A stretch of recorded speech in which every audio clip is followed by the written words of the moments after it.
Esos cuatro jugadores estuvieron a punto de firmar por el Mallorca. Algunos tenían cerrados el acuerdo, mientras que otros faltaron algún pequeño fleco y finalmente no acabaron viniendo. Y hoy vamos a analizar los cuatro casos y por qué no vinieron. Muy buenas, bienvenidos a Zona 1976. Hoy venimos a hacer un vídeo donde hablamos de fichajes caídos por parte del Real Club Deportivo Mallorca. A lo largo de la historia del Real Club Deportivo Mallorca, en los 110 años de historia, ha habido fichajes que estaban cerrados y finalmente, por un motivo de dinero, de agencias o de otros motivos, no acabaron firmando por el equipo bermellón. Hay casos más recientes como los de John Brooks o Rodri Sánchez, o casos más ajenos como los de Oliver Capo o el propio Coque Resurrección, que ya tienen un par de años de cuando ocurrieron. Vamos a analizar cada caso, así que sin más dilación empezamos con el vídeo hablando del primer caso, que es el de Coque Resurrección. Bien, Coque Resurrección era un joven allá por la época de 2011, cuando en el banquillo del Atlético de Madrid estaba Gregorio Manzano. En diciembre de 2011, el Mallorca y el Atlético pactaron unas negociaciones para una cesión del joven centrocampista. Lo que ocurrió fue que en ese entonces el Atlético, cuando, como he comentado, estaba dirigido por Gregorio Manzano, quedó eliminado por el Albacete Balompié en la Copa del Rey. Y eso se vio envuelto en que Gregorio Manzano quedó destituido y llegó al Atlético de Madrid, mejor dicho, el entrenador que está a día de hoy, que es Diego Pablo Simeone. Y Diego Pablo Simeone frenó todo esto y dijo que él quería a Coque Resurrección. A día de hoy, Coque Resurrección sigue en el Atlético de Madrid y es una auténtica leyenda. Esto ocurrió, como ya he comentado, en 2011. Y han pasado ya 15 años y sigue siendo una leyenda del Atlético de Madrid. Probablemente Coque aquí en el Mallorca hubiera jugado bastante y hubiera sido divertido el poder verle. Pero probablemente su carrera también digo yo que hubiera cambiado bastante porque no hubiera venido Simeone al Atlético y Gregorio Manzano hubiera seguido y Gregorio Manzano no le quería. Como ya he comentado, lo que hizo fue Simeone tener una charla con Coque y le hizo cambiar de opinión, porque Coque seguía empeñado en que quería salir para tener minutos.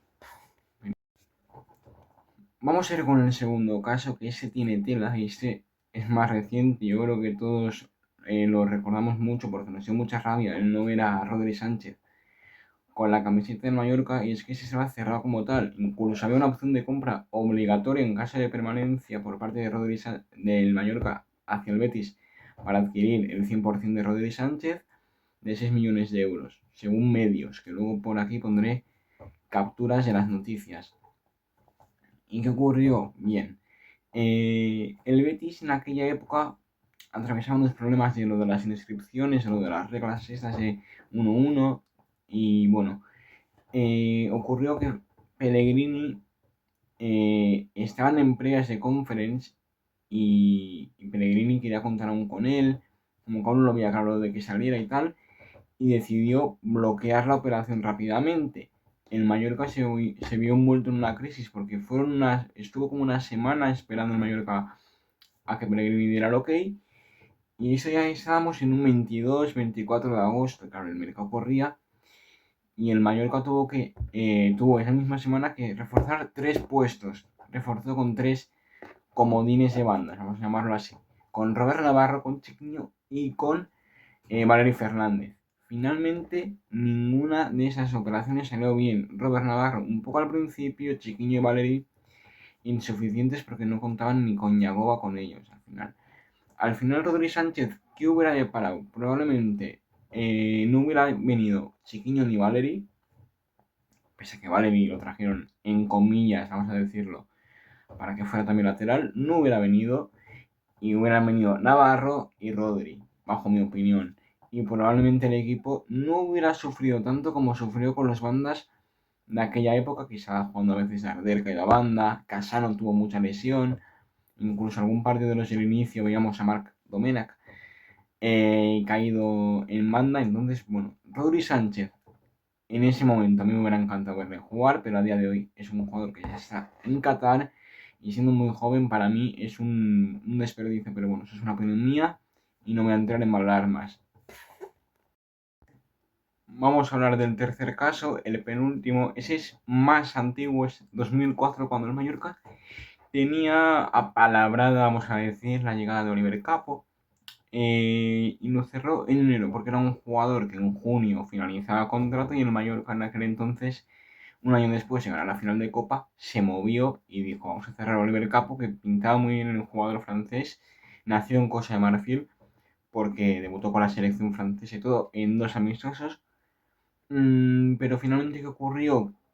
Que entró un equipo por ahí muy potente, que era la Juventus, y decidió hacerle una oferta mejor. El Mallorca intentó ofertarle, pero Oliver Capo decidió ir a la Juventus. Finalmente la carrera de Oliver Capo fue estrellada totalmente porque Oliver Capo luego jugó la liga en el Levante, pero su carrera no llegó a ser destacable. Oliver Capo, digamos que era media puntita de ese estilo, y al final pues no vino al Mallorca, pero que es que incluso estuvo en Mallorca viendo las instalaciones deportivas, y la verdad que en esa época Oliver Capo al Mallorca, pues la afición se ilusionó porque pensaban que era un fichaje bastante bueno, pero finalmente no llegó. Y luego su carrera, como he comentado, fue en declive porque jugó en equipos de la Ligue 1 de Francia, incluso luego volvió más adelante, la 12-13, a la Auxerre. Estuvo jugando en el Auxerre, en la Ligue 2. Entonces, bueno, una carrera poco destacable de Oliver Capo, que no firmó, muy dicho, por el Mallorca. Y el cuarto caso y último del vídeo de hoy, pues es el de John Anthony Brooks, y ese tiene tela porque ese tío sí que fue un sinvergüenza, y lo que hizo fue básicamente jugar con el Mallorca.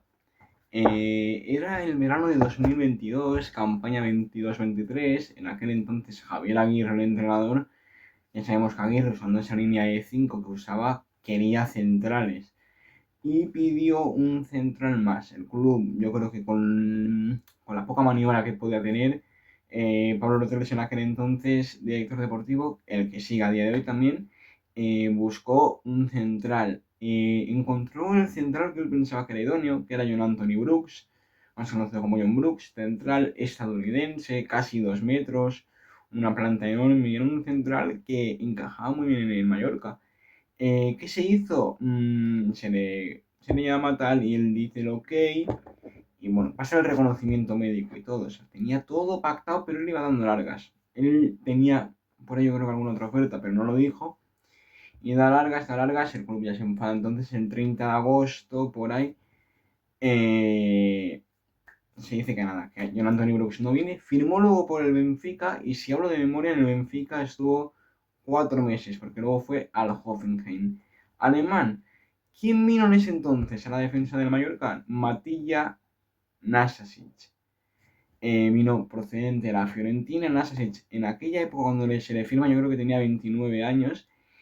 Y finalmente llegó Nastasic, y Anthony Brooks, desde ese entonces ha tenido una carrera en picado. Salió mejor lo de Nastasic. Lo de Brooks sí pintaba bien porque era un central del que hablaba muy bien de él, pero al venir libre y tal, pues ya sabemos cómo son esas operaciones. Y bueno, por aquel vídeo de hoy, si os ha gustado, voy a intentar buscar más casos, que me sé alguno más de memoria, pero voy a intentar analizar y buscar más casos para una segunda parte. Ya digo, el vídeo ya sé que no he dado mucha información ni demás, pero más o menos es para detallar un poco cómo fue la historia, y espero que os haya gustado. Así que adiós, y recordad, suscribiros si queréis que Mallorca suba primera.